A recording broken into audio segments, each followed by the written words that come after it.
Hello everyone, this is Dr. Khan, Executive Plastic Surgery. So another very interesting, very involved Facebook Live, YouTube Live, Bloomfield Hills, Michigan. So this is an 80-year-old patient, 80. She comes to me with grade 4 and grade 3 capsular contracture. Pain, literally, she had history of breast cancer on the right side and ended up getting mastectomy, and then on the left side, breast cancer in 2021. So when they replaced the implants in 2021, she had known bilateral rupture of silicone implants. So she has history of what is bilateral rupture. I did get the MRI report which shows that there was a left chest silicone granuloma, which means that the silicone spilled into the chest and it stayed behind, and you're going to see that. That's what I'm going to cut on the left side. So as you will see, 100% total capsulectomy, 7/30/25, initials JW. I have my sterile gloves. And so what I did was, let me go ahead and again highlight 1989, first set of implants. And then in 2021, those bilateral ruptured silicone implants were noted. And so she has right and left breast cancer with radiation to the left side. So 100% total capsulectomy performed on the right side with this mastectomy scar. She had no radiation. So you can see the quality of the skin is very good. Stitch at 12 o'clock to mark the mastectomy scar. And you can see the very hard capsular tissue. And then what is this right chest mass that I removed from the lateral aspect, and you can see this is the tissue that was indeed very much abnormal. Now these are brand new gloves, sterile gloves, and as you will see as I touch, I'm just evaluating the consistency. So from a cancer perspective, this is an irregular abnormal tissue, what is suggestive of a mass, scar tissue adhesion. I'm going to send this off separately to see what this is and what this is not. Now I have removed the entire implant capsule, 100% total capsulectomy. So let's see what this shows. So as I cut this open, now remember these implants are from 2021, so fairly new. And so as I go in, the entire chest wall has been completely, definitively cleaned out such that there is only good healthy tissue remaining behind. And we have the high definition and pictures and videos for the patient to see. Remember, this tissue right here is bad too, and that's why I removed it. And as I go in, this is consistent with the capsular contracture. Now as I go in, you can see, very interesting, look at this. Very odd. As I go in right here, this is, remember, 2021, and as I go in, looks like a ruptured implant. Very odd, because this is just 4 years old.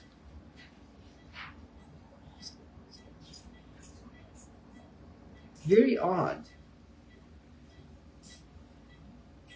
You can see, I'm going to go ahead and use this ruler to show how thin the capsular tissue is, no matter how thin. Very odd that this is what is ruptured implant, and we're going to see it. Because remember, this is just 4 years old. And remember, this goes to showing you, you know, these implants are not safe. And according to Mentor, for example, they want an MRI at year 3, and then every 2 years they're onward. And look at this, total shocker that this implant is ruptured and Mentor implant. And I am just totally surprised that this is a 4-year-old set of implants. And remember, this is supposed to be the nicer, better, safer gummy bear implant. And I'll tell you, there's nothing gummy about this right here. There's nothing gummy about this. And this is your 300 Mentor. And I'm looking at the number. So people ask me, patients ask me, it says 340. So 340 cc implant. And look, there is nothing gummy bear about this. And the elastomer, you can see the shell is very different material compared to the inside. And if anyone says the end block is not critical or total capsulectomy is not critical, I want you to justify leaving the capsule behind or thinking that the implant's not ruptured. Remember, the surgeon has to always go in thinking that the implant's ruptured till proven otherwise. And she certainly did not get a drain on the right or on the left. And overall, I'm very happy, and I'm looking for masses, anything abnormal. I'm very happy and content. So again, total surprise, 4-year-old set of implant on this nice 80-year-old lady, ruptured, and as you can see, why I chose to operate on her, and why she needed the surgery, and why she herself came to me, and why this end block is key. Now on the left side, there's a lot going on. So you can see she had the radiation on the left side. So look at the thickness of the skin. It is so thin. It is so thin that, again, my new sterile gloves, skin is so thin. You can actually see my green glove underneath. Right here you can see. All this flap was removed. It's stitched at 12 o'clock for orientation, so we know this is lateral. This is the 12 o'clock. And then what I removed here was, what is this? Left chest axillary mass. And as I go in, you can see the surgical clips that were removed right here. And I'm going to send this off for oncologic reasons to make sure there is no breast cancer, because remember, she has history of breast cancer, and it's another surgical clip right here. So anything foreign that I see, I remove. This has happened 3 times previously. When I sent this tissue on a cancer patient, it came back for cancer positive. Remember, the surgery was done 2021. Any mass of the chest of a female or even a male is breast cancer till proven otherwise. Now on the left side, this was the done end block. You can see how thin the capsular tissue is. And as you will see, complete entire implant capsule removal. Now, as I go in looking at this mass, I incorporated this along with the implant and the capsule. So I'm going to cut this out because I know from the MRI, left chest mass on the MRI is consistent with what is the silicone granuloma. And all this tissue right here is also abnormal. So I'm actually going to cut through this first, all done end block. And I'm going to go ahead and actually cut right into this so you can see, because remember, the eyes don't see what the mind doesn't know. And as I go in, you can see how thick this is. My heavy scissors are being bent.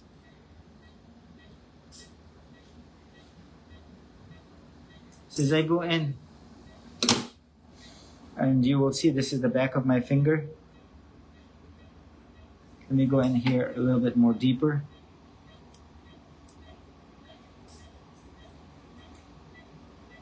You can see how hard this mass is right here. I'm going to cut through. It's like a rock.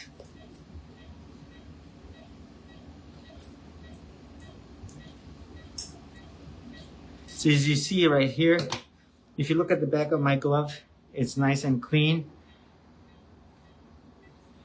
And this is a mass that I'm going to send off. You can see right here. Now, we know, given the history of spillage of silicone, this is what it is. And I'm going to send this tissue off.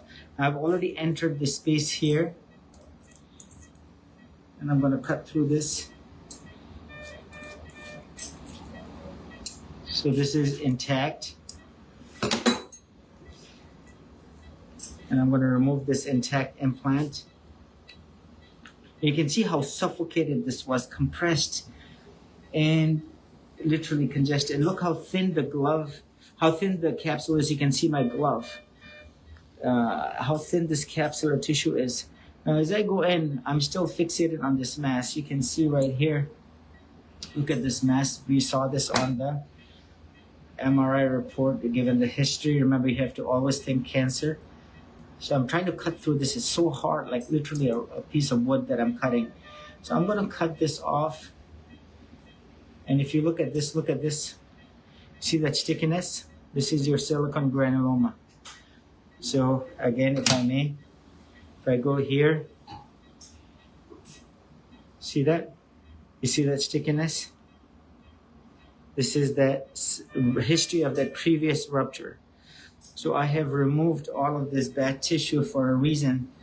And I'm going to send this off to pathology so we can know that this is indeed a silicone granuloma and it's not breast cancer, if you will.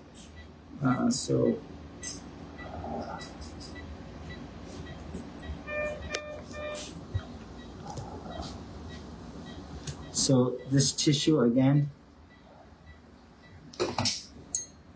and I look on the inside, you can see, now this is classically suggestive of what is alloderm, which is cadaveric skin right here.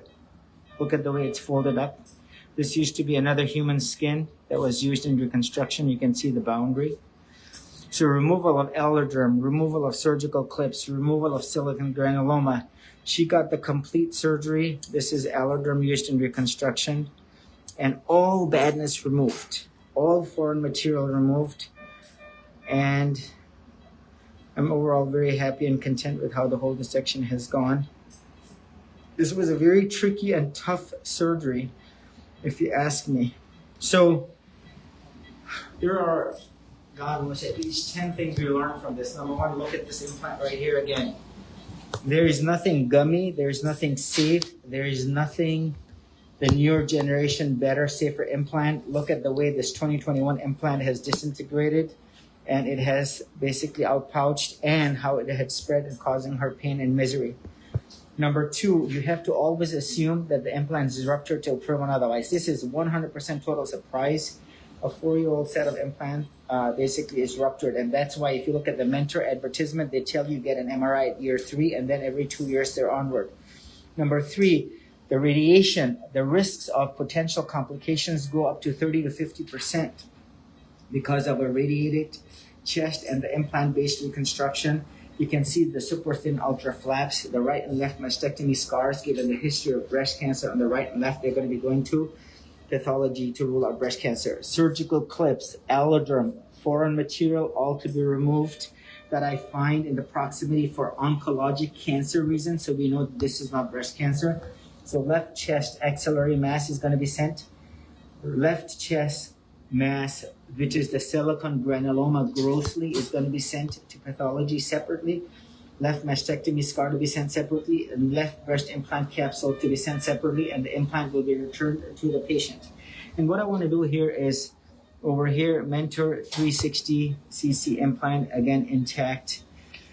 The other thing I want to mention is, yes, you can drive an F-150 like you have seen on the many videos over this, but I will tell you, when you're incubating it at 98.5 and it's going through the stresses of the capsular contracture and literally repetitive daily trauma, it is only going to rupture sooner or later. Any masses, abnormalities are to be sent separately so that we have a complete, thorough, meticulous workup, so that when the patient looks back at it, and especially looking at the pictures of the chest wall. So this is the most important thing. Any patient who's interested in getting an explant, in my practice, I tell them you will get to see the chest wall high definition videos and pictures showing complete removal of all the badness as you see here, so that there's complete transparency as to what was found, what was an incidental finding of a ruptured right implant. And I use the word what a shame to say that this is safe. How wrong can be to say and justify that the implants are the better, nicer, gummy there, and the many patients that they believe that have been told that they last forever. Absolutely not true, as you can see. And so, complete thorough workup.